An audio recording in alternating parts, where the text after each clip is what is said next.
안녕하세요. 오늘은 책을 하나 추천해 드리려고 해요. 제가 되게 재미있게 읽은 책인데요. 이 책입니다. 우리는 왜 위험한 것에 끌리는가? 이름부터 좀 섹시하죠? 여기에 밑에 설명이 너무 재밌었는데, 위험하고 삐딱하고 나쁜 짓에는 우리가 깨닫지 못한 장점이 있다. 오늘은 가인쌤이 없잖아요. 그래서 저 혼자 질문을 하고 응답을 해보도록 하겠습니다. 더 유리할 것 같아요. 왜냐면 제가 대답할 수 있는 질문들로 제가 엄천을 했기 때문에. 제가 책 고를 때는 일단은 제목을 한번 보고, 표지 보고, 그리고 지은이가 진짜 내용을 전문적으로 알 수 있는 직업을 가졌는지 확인하고, 여기 맨 뒤에 그 참고 문헌을 한번 봐요. 참고 문헌이 있는지 없는지. 그리고 나서 이제 목차를 보는데, 목차가 너무 재밌어.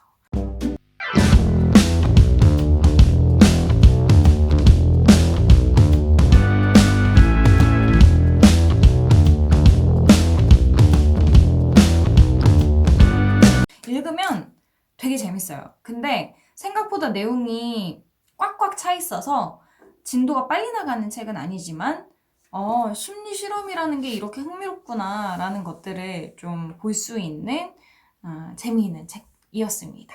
그래서 이 책을 읽으면 알 수 있는 여러 가지 흥미로운 질문 중 4개를 제가 선택해서 여러분들과 같이 나눠보려고 합니다. 첫 번째 질문, 고급 전문직을 갖고 있는 사람들은 욕을 덜 한다.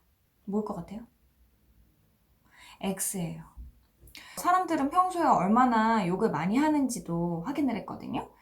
직업, 뭐 소득 이러한 것들로 계층을 나눈 거예요. 이런 식으로 실험을 많이 하거든요. 근데 계층을 나눴을 때 이쪽이 낮고 이쪽이 높은 계층이라고 생각을 하면 욕설의 빈도가 여기가 높잖아요. 높이 시작해요. 하층은 욕설을 많이 해요. 근데 중산층이 갈수록 조금 떨어지다가 고위직으로 가면 다시 올라갑니다. 되게 흥미롭죠. 근데 여기 약간 달라. 뭐가 다르냐면 이쪽이 하층에 계시는 이제 분들은 상대에게 하는 욕설이 상대적으로 좀 많고, 이쪽 위쪽에 있는 사람들은 상대가 아니고 상황, 뭐 아니면 청중들의 뭔가 관심이나 아니면 집중을 이끌어내기 위한 도구로서 욕설을 많이 사용한다고 해요. 우리 친구들 중에서 욕을 가끔 사용하는데 되게 센스 있게 사용해서 욕을 할 때마다 막 좀 빵빵 터지는 친구들 있죠. 저희도 영상 중에 보면 중간중간에 욕설이 이제 삐 처리가 되는 부분들이 있어요. 근데 저희가 평소에 욕설을 잘 사용을 하지 않지만 우리의 감정을 전달을 할 때나 아니면 여러분들의 공감을 이끌어낼 때 그럴 때 주로 욕설을 많이 사용하는 것을 제가 이 책을 읽고 다시 한번 봤을 때 확인을 할 수 있었습니다.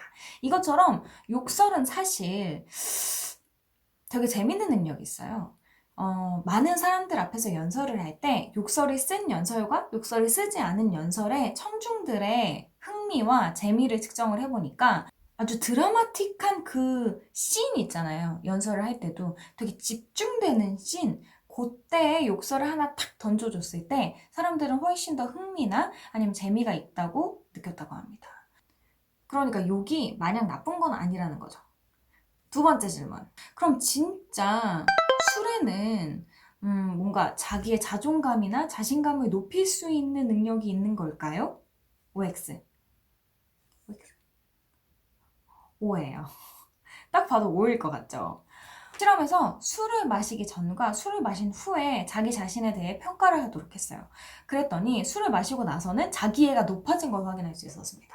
게다가 사회적인 능력도 뛰어나요. 원래는 수줍고 다른 사람이 나를 어떻게 평가할지 몰라서 좀 용기가 안 나고 좀 두려울 때 술을 마시면 주의력을 통제하는 능력을 좀 떨어뜨려요. 그러니까 다른 사람이 나를 어떻게 평가할지 아니면 막 눈치 보는 거? 이런 것들을 좀 줄여주는 거예요. 그래서 사회적인 면을 높이는 거죠. 그러니까 술을 마셔야 친해진다고 이야기를 하는 게 어느 정도는 과학적인 근거가 있는 거죠. 세 번째, 외도는 건강에 안 좋다. 사랑하는 게 죄는 아니잖아! 그랬던 외도, 불륜. 요건 반반. 만약에 제가, 저로 하면 약간 좀 그런데? 이거 완전 예시예요. 알겠죠? 제가 남편이 있는데 만약에 남편이 저랑 산지 한 20년 됐어요. 그래서 서로 성적으로 별로 관심이 없어. 그랬을 때는 건강에 문제가 좀 그렇게 영향을 받지 않아요. 근데 저의 남편이 계속해서 성적으로 활발을 한데 제가 외도를 해요. 그러면 심장 질환, 심장마비가 올 확률이 상당히 높아집니다. 게다가 만약에 제가 외도를 하는 상대의 집에 가서 성관계를 할 경우에는 성관계 도중 돌연사할 비율이 굉장히 높아져요. 조심하셔야 돼요. 제 영상을 보시는 분들 중에 외도나 불륜을 하시는 분들이 계시다면 자신의 건강을 위해서라도 멈추시는 게 좋습니다. 네 번째, 낙서는 집중력이 안 좋다. X. 낙서는 집중력에 좋습니다. 희한하죠?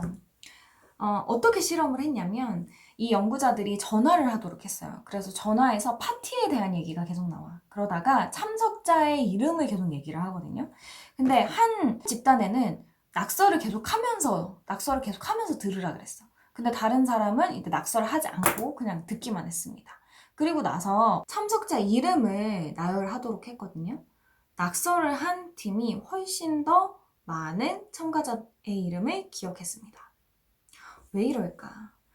이건 전화의 내용이 지루하면 지루할수록 우리는 집중을 잘 못해요. 그러니까 주의력이 분산되는 거예요, 다른 것들에. 근데 우리의 손이 계속해서 움직임으로써 어느 정도 주의력을 귀에 집중시킬 수 있는 거죠. 손으로 쓰는 거 그냥 무의식적으로 그냥 쓰는 거야. 우리 전화할 때 왜 동글뱅이 계속 그리거나 막 전화하면서 계속 낙서할 때 있죠. 뭘 쓰는지는 몰라. 그냥 쓰는 거야. 하지만 내가 전화 내용에 집중을 하고 있지 않은 건 아니죠.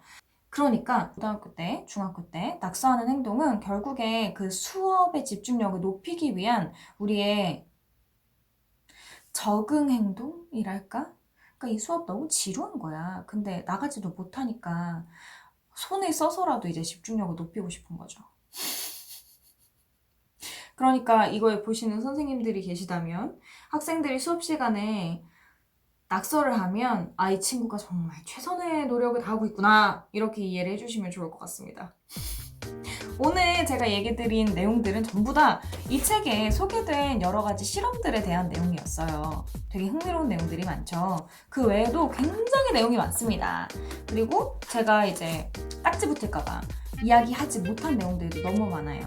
그래서 심리학에 관심이 많다면 한 번쯤 읽어보면 좋을 책인 것 같아서 추천드립니다. 오늘 영상 유익했다면 구독과 좋아요. 시청해주셔서 감사합니다. 안녕!